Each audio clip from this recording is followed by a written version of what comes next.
Ang gusto ng mga tao, lahat ng tao ngayon ayaw na magbayad ng tax. Dahil sa nangyayari nito. I stand to the wishes of the public, of the Filipino people, ibalik ang perang ninakaw sa kanila. Period, Mr. President.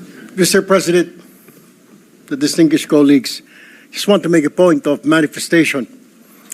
I was the one who said this morning that sometimes we have to bend law. We don't have to. The point is, there's a Latin word that says, vox populi, vox Dei. The voice of the people is the voice of God. Now let me ask you, Mr. President, is our law higher than the voice of God? Is our law higher than the voice of the people? Mr. President, the law is supposed to protect the people. What we are asking, Mr. President, is the return of the value of good faith. I understand, Mr. President, what the gentleman from Pampanga this morning was saying, that it is not a requisite to return the money na kinuha po ng mga kontraktor, ng mga kumita po sa flood control project, Mr. President. Tama po yun, hindi po. At meron pong prosesong sinusunod tayo na kailangan sundin. Pag gumulong na yung batas, hayaan ang korte ang magsabi, Mr. President, tens of thousands of people went out last Sunday.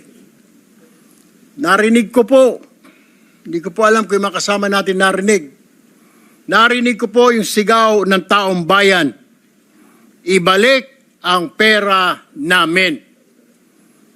Malinaw po. And I was asked by a reporter, by an interview, your comment. I said the message is loud and clear, Mr. President. Ayusin natin sa gobyerno ang ating mga trabaho. Iwasan po mahulog sa korupsyon. The people are demanding that these people, contractors, DPWH officials, including politicians who made wealth, kumita po sa flood control, na kung maaari isoli nila ang kanilang ninakaw sa bayan. And I think that is the right thing to do. Ang problema kasi, Mr. President, kung susundin natin ang batas, alam naman po natin ang pagdinig sa ating bayan ay buwan at taon ang inaabot. Baka pagdating po sa dulo, wala na pong makuha ang gobyerno sa mga taong ito. My only point, Mr. President, is the people were asking, the people are demanding. Isole yung pera na ninakaw sa kanila. Meron po tayong batas. True enough, Mr. President, I don't disagree. There is a process. May proseso, tama din po. Paano naman po yung sigaw ng taong bayan? How can we pacify the clamor, the anger of the population, Mr. President?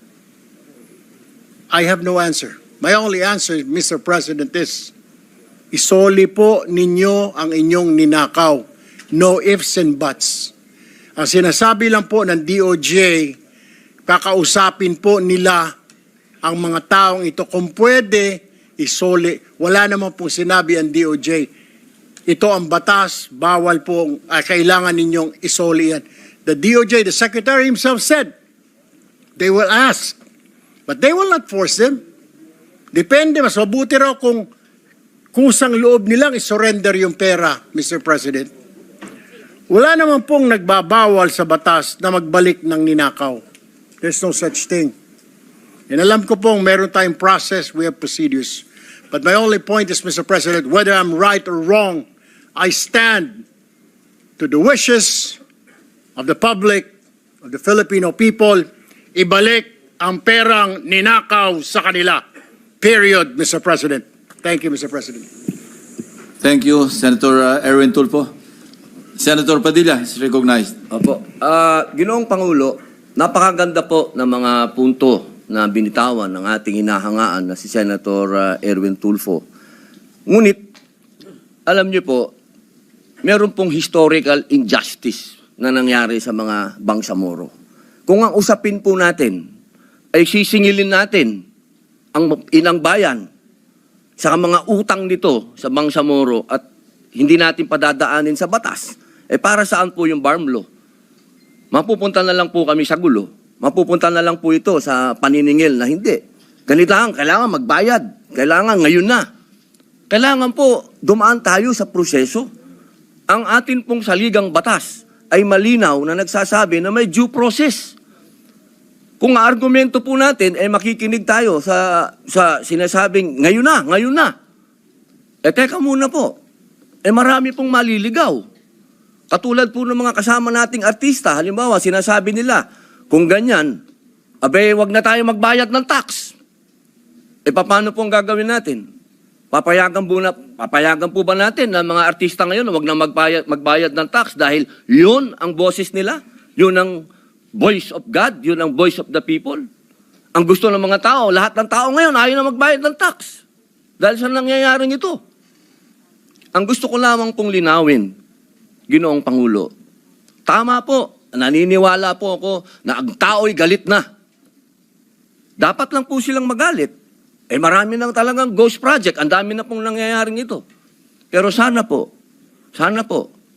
intindihin po natin din yung mga kababayan natin sa malalayong lugar na humahanap ng hustisya. Madami pong mga kababayan natin, katulad ng mga katutubo, na humihingi din po ng hustisya yan. Pero dinadaan po natin sa batas ang pagnanakaw sa kanilang mga lupain, ang pagnanakaw sa mga mineral resources nila. Pero lagi natin sinasabi, may batas tayong dapat sundin. Paano kung isang araw gusto din nilang ng anarchy? Gusto din nilang magkagulo? Gusto din nilang lumusob sa Malacanang, pumunta ng Mindiola? Yun po yung mga bagay po na dapat po natin ding isipin. Ako po'y hindi kontra kahit kanino dito. Ako po'y number 1 supporter ng lahat nandito. Pero pagdating po sa usapin, na tayo'y magkakaroon na naman ng pag-aaklas. 20 taon na po ako sa Mindanao. Alam po yan ng kapatid ko na si Senator Mig Subiri na umiikot dyan sa mga liblib na lugar para kumbinsin ng mga taong sumunod tayo sa batas. Yun lamang po, mga senador tayo. Gumagawa tayo ng batas. Ang batas kailangan sundin natin tayo mismo. Yun lamang po. Wala naman akong gustong sabihin kundi yun lang. Maraming salamat po. Senator Erwin Tulfo is recognized. Mr. President, just last point. Hindi po kahit kailan nagnakaw ang Bangsamoro. To tell you, kung mga kasama po natin, 20 years na pong nag-ikot sa Mindanao, ako, lumaki po ng Mindanao. I've been to Hulo, I've been to Basilan, been to Tawi-Tawi, I've been to Marawi. Maro nga po ako magsalita ng Tausog eh. But anyway, ang sinasabi ko lamang po, wala pong ninakaw, kaya iba po yun eh. Parang you're comparing apples to oranges. Yung Bangsamoro po, hindi po nagnakaw, kaya yung sinasabi na kailangan kasuhan or something, hindi po eh. Ang sinasabi ko lang po, ito'y malinaw na yung sinisigaw po ng mga kababayan natin ni Sole. And that's my own opinion, Mr. President. We have to return it. Kusa po, kung gusto po, kung sincero silang maging state witness, gusto po nilang mapasok sa Department of Justice, then siguro po, in good faith, Mr. President, isoli po nila yung mga nakuha po nila. That is all, Mr. President. I have no further statements. Thank you, Mr. President.